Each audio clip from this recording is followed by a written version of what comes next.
Hello guys, welcome to my YouTube channel story with Kavita में आपका स्वागत है। आज मैं लेके आई हूँ कहानी बाप और बेटी की दिल छू जाने वाली प्रेम कहानी।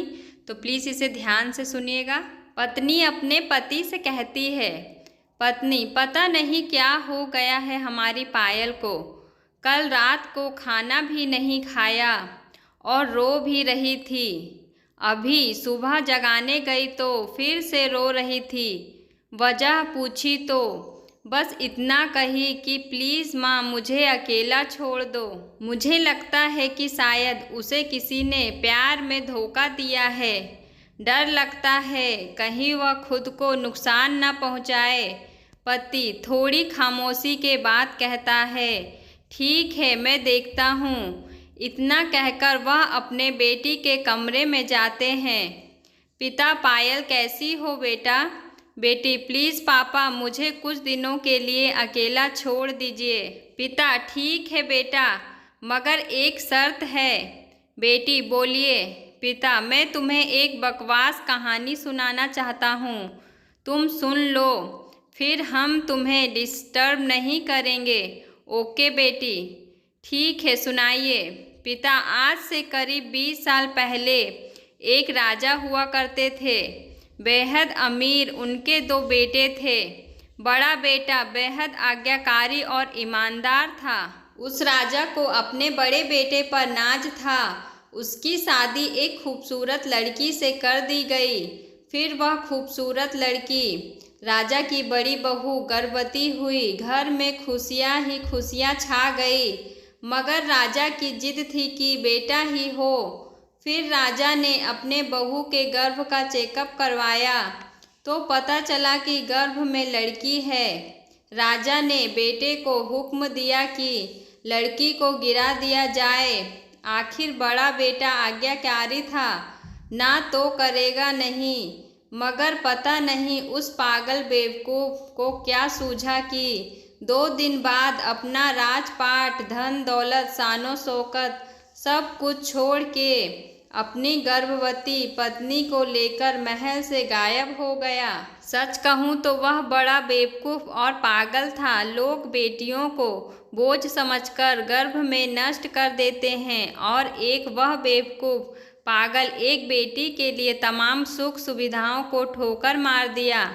वह बाप की बात मानता तो आज उसकी जगह राजा होता। ना जाने वह बेटी के लिए पागल बाप ना जाने किस हालत में होगा। तभी पायल की माँ वहाँ आकर कहती है कि वह बेटी के लिए पागल शख्स और कोई नहीं, ये ही तेरे पिताजी हैं जो तुझे अपनी सच्ची कहानी सुना रहे हैं। तू कहती थी ना कि मम्मी नाना नानी को तो मैंने देख लिया, काश पापा अनाथ न होते तो दादा दादी का चेहरा भी देख लेती। तेरे पापा अनाथ नहीं हैं। तू बड़ी होकर जिद न करे दादा दादी से मिलने की, इसलिए तुझसे सच छुपाया गया। फिर तेरे पापा ने तेरे पैदा होने के बाद एक कसम ली कि तेरे अलावा दूसरा संतान फिर कभी नहीं बनाएंगे। अखबार में इश्तेहार देकर तेरे दादा दादी ने बेटी को लेकर ही वापस आने को कहा। मैंने भी जोर दिया वापस जाने को, मगर तुझे गोदी में उठाकर तेरे पापा ने बस इतना ही कहा, जिस घर में मेरी प्रिंसेस की हत्या का फरमान निकाला गया हो वहाँ एक राजा कैसे सांसें ले सकता है। अब नज़ारा अलग था। पायल की आंखों में पापा के लिए सम्मान, उनकी मोहब्बत के लिए ढेरों सारा प्यार और उनकी कुर्बानी के लिए इबादत करने जी कर रहा था। आंसू थमने का नाम नहीं ले रहे थे, मगर सब कुछ अब सिर्फ पापा के लिए था। पापा ने बस आखिरी शब्द इतना ही कहा, अपनी बेटी को मैं नहीं जानता बेटा की दुनिया तेरे बारे में क्या सोचती है, मगर तू मेरे लिए बेहद अनमोल है। भले मैं आज कहीं का राजा नहीं रहा, मगर तू कल भी, आज भी और सदा ही मेरी प्रिंसेस ही रहेगी। बेटी ने दौड़कर अपने पापा को गले लगाकर रोते हुए कहा, आप असली राजा हो और मैं आपकी प्रिंसेस। सबकी पलकें गीली थी, मगर वह एक नई सुबह की शुरुआत थी जहां प्रिंसेस फिर से अपने सियासत में लौट आई थी। बेटियां माता पिता की जान होती हैं, उनकी आन बान और शान होती हैं। मेरी ज़िंदगी में तुम बहार बनके मेरी ज़िंदगी खुली किताब की तरह थी। उस किताब में लोगों के लिए प्यार और हमदर्दी के सिवा कुछ नहीं था। मैं अपने दोस्तों के लिए कुछ भी कर सकती थी और मेरी इस आदत ने मुझे परेशानी में डाल दिया था। एक वक्त ऐसा भी आया जब मैं बिल्कुल अकेली हो गई थी। उन दिनों 12वीं के एग्ज़ाम की तैयारी कर रही थी। मैं बहुत टूट चुकी थी। हर कोई मुझे बातें सुनाता था, जबकि मेरी कोई गलती नहीं थी। मैं तो बस अपनी दोस्त की ज़िंदगी बचा रही थी और सबने मुझको ही गलत समझ लिया था। अपनी पर्सनल दुश्मनी निकालने के लिए सभी ने मुझे बेवजह बदनाम करना चाहा।